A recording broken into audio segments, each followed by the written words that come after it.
છોકરીઓને હાથ લગાવનારને નપુંસક બનાવી દો. એનડીએના કદાવર નેતાનું નિવેદન ભારે ચર્ચા. કોલકાતા બદલાપુર બાદ આસામ સહિત દેશમાં વિવિધ રાજ્યો અને શહેરોથી દુષ્કર્મ અને સામૂહિક દુષ્કર્મ કે પછી મહિલા ઉત્પીડનના સમાચારોની ભરમાર થઈ ગઈ છે.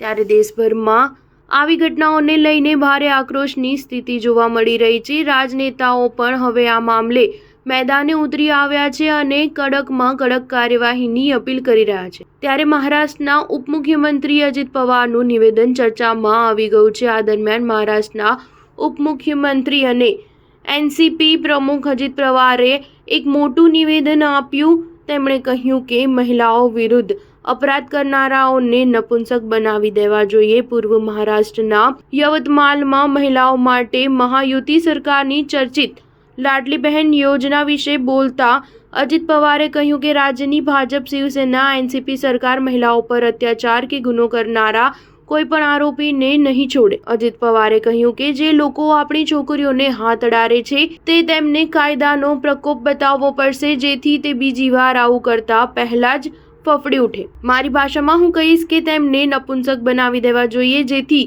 ફરી આવા ગુના ન બને.